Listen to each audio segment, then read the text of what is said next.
नमस्कार प्यारे बच्चों, मैं अशोक कुमार, आपका सोशल साइंस का अध्यापक।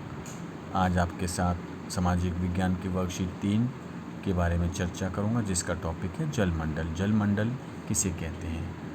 यहाँ पर एक चित्र दिया गया है। यहाँ पर जलमंडल का चित्र दिया गया है। जलमंडल किसे कहते हैं? जलमंडल जल के उस क्षेत्र को कहते हैं जिसके अंतर्गत नदी, झील, समुद्र, महासागर, तालाब तथा झरने आदि जैसे विभिन्न जलराशियों को मिलाकर हम या एकत्रित कर जोड़कर सामूहिक रूप से एक नाम देते हैं, उसे जलमंडल कहा जाता है। जल पृथ्वी पर मौजूद सभी प्राणियों के लिए अत्यंत आवश्यक है। जल के बिना जीवन की कल्पना करना भी मुश्किल है। जल हमारे शरीर की सभी क्रियाओं को संचालित करने के लिए आवश्यक है। इसके बिना हम जी नहीं सकते। जल पृथ्वी पर 3 अवस्थाओं में पाया जाता है। पहली अवस्था है ठोस, बर्फ के रूप में। दूसरी अवस्था है जल की जल के रूप में, और तीसरी अवस्था है जल की भाप के रूप में। अगला पॉइंट है निम्नलिखित जल स्रोतों की पहचान कीजिए। ये 6 चित्र दिए गए हैं। 6 चित्रों को आप देखिए। मैंने यहाँ पर आपकी आसानी के लिए नाम दिए गए हैं। यहाँ पे बर्फ़ के बड़े बड़े पहाड़ जो पहाड़ों पर पाए जाते हैं उन्हें ग्लेशियर कहा जाता है। अगला चित्र नदी का है। नदी पृथ्वी पर प्राकृतिक रूप से बहती है।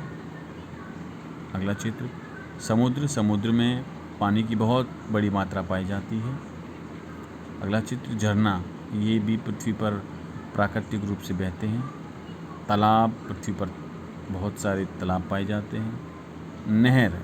नहर ये पृथ्वी पर प्राकृतिक रूप से नहीं पाई जाती, ये कृत्रिम रूप से बनाई जाती हैं, मनुष्य द्वारा बनाई जाती हैं, जिससे कि मनुष्यों की पानी की आवश्यकता, सिंचाई की आवश्यकता, विद्युत की आवश्यकता को पूरा किया जा सके। इन सब कार्यों के लिए नहर का निर्माण किया जाता है।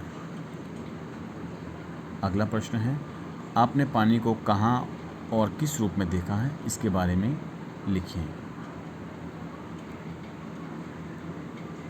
तो इसका उत्तर हमने इस प्रकार से दिया है। हमने पानी को नदी, तालाबों, झीलों में देखा है। हमने जल के विभिन्न रूप देखे हैं, जैसे कि जो पानी हम पीने के लिए घरों में इस्तेमाल करते हैं वह तरल अवस्था में होता है। हम जब उसको फ्रिज में रख देते हैं तो वह बर्फ़ बन जाता है, तो यह इसकी बर्फ़ की अवस्था है। वह जल की ठोस अवस्था है। इसी तरह भाप जल की वाष्प अवस्था है।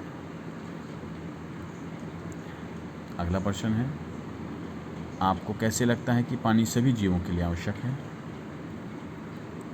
इसका उत्तर है जल सभी जीवों के लिए बहुत आवश्यक है। इसके बिना हम जीवित नहीं रह सकते हैं। हमारे शरीर की समस्त शारीरिक क्रियाओं के लिए जल की बहुत आवश्यकता है। अगर हमारे शरीर में जल नहीं होगा तो सभी जीव जंतु जीवित नहीं रह पाएंगे। तो इस प्रकार सामाजिक विज्ञान की वर्कशीट में के बारे में आपसे चर्चा की। आप सभी इस वर्कशीट को ध्यान से देखिए, पढ़िए, समझिए और वर्कशीट को हल करिए और ग्रुप में सेंड कीजिए, और सभी बच्चे इसको करिए। धन्यवाद।